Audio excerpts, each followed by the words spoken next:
Supergirl may be facing an even bigger problem than its disastrous theatrical run. The movie reportedly struggled on digital, and now Warner Brothers and DC Studios appear to be considering bringing it to streaming much earlier than originally planned.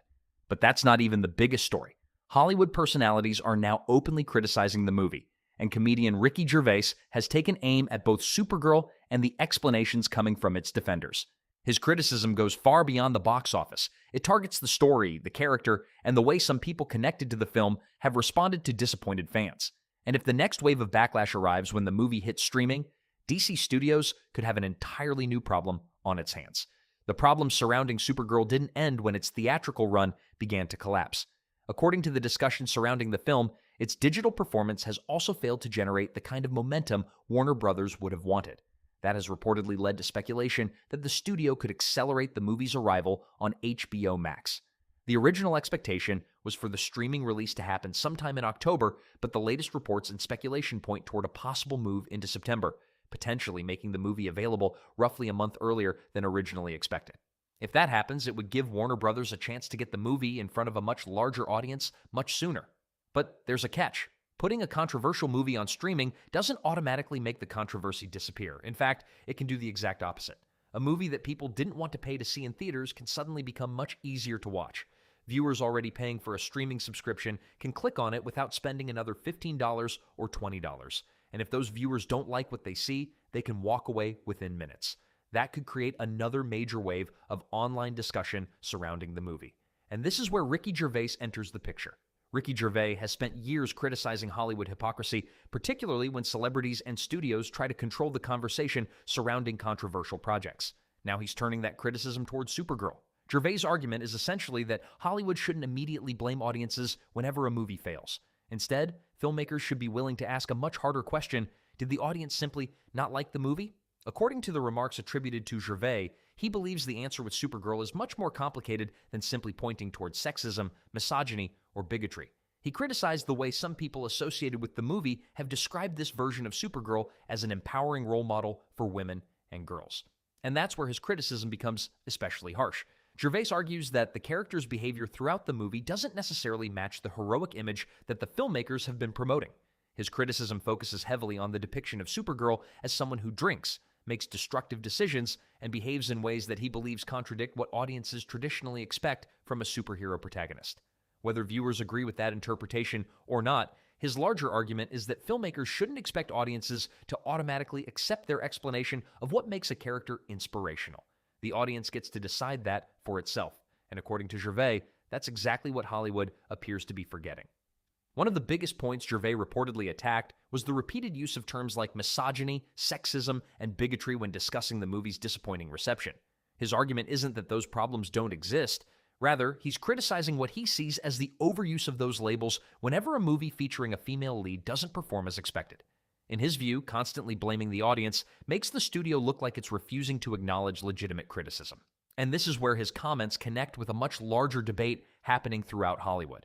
When a movie succeeds, studios often point toward the audience's enthusiasm as proof that they got everything right. But when a movie fails, the explanation can suddenly become much more complicated. Instead of asking whether the screenplay worked, whether the characters connected with viewers, or whether the marketing created enough interest, the conversation can shift toward blaming the audience. Gervais clearly believes that is the wrong approach. His message to Hollywood is essentially simple: give audiences an entertaining movie, tell a good story, and let people decide for themselves whether they want to support it. And honestly, this criticism matters because Supergirl isn't operating in isolation. DC Studios is trying to establish a completely new era for the franchise. That means every major release carries additional pressure because the studio needs audiences to believe in the larger plan. When one project struggles, people don't just judge that individual movie anymore. They start asking whether the overall strategy is working. That's why the reception to Supergirl has become such a major talking point. And the situation becomes even more interesting when you compare it with other recent blockbuster performances. The success of SpiderMan: Brand New Day, for example, has been used by many people as evidence against the argument that audiences have simply become tired of superhero movies. If superhero fatigue were the main problem, then why are certain superhero projects still capable of generating enormous excitement? That's the question critics are asking. Maybe audiences aren't rejecting superheroes. Maybe they're rejecting specific movies, and that's a very different problem for Hollywood to solve. Gervais' criticism also touches on something much larger than Supergirl.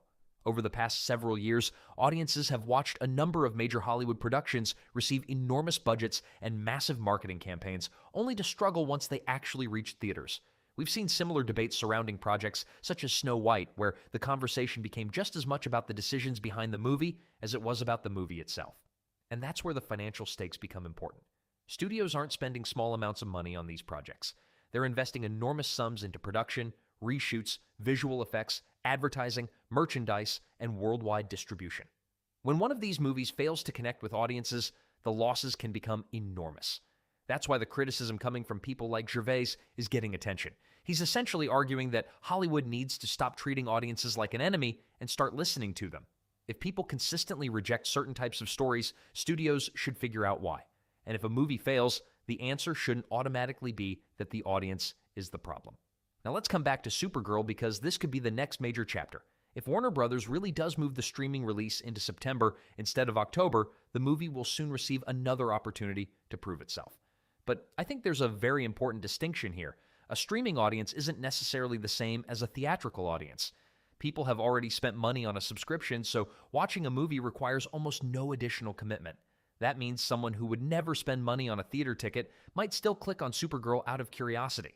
But that also creates another risk. If viewers don't like the movie, they can leave almost immediately.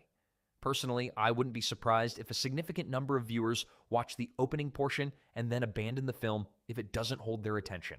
And if that happens on a large scale, it could create another wave of negative reactions across social media.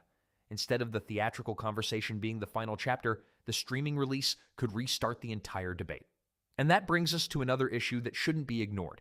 If another major wave of criticism arrives after the streaming release, could Warner Brothers and DC Studios begin reconsidering some of their other projects? That's certainly possible, but there's an important distinction that many people overlook when Hollywood announces upcoming movies. In development does not mean in production. A project can be announced while it's still being discussed, developed, rewritten, or evaluated internally. It doesn't necessarily mean cameras are about to start rolling.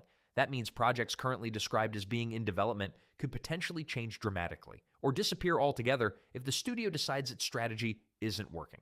And if Supergirl continues generating negative attention after its streaming release, those decisions could become even more important. At the end of the day, Ricky Gervais is raising a question that goes beyond one DC movie.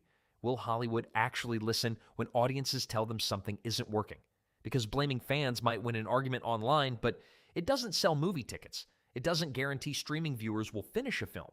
And it certainly doesn't convince audiences to trust the next project. For DC Studios, the real challenge now isn't simply getting Supergirl onto HBO Max, it's convincing audiences that the lessons from this entire situation are actually being heard. And if the movie does arrive on streaming earlier than expected, we'll soon find out whether it gets a second chance, or simply creates an even bigger backlash. So now I want to hear from you. Do you agree with Ricky Gervais's criticism of Supergirl and Hollywood's response to the backlash? Or do you think the criticism has gone too far? Let me know what you think in the comments, and I'll see you in the next one.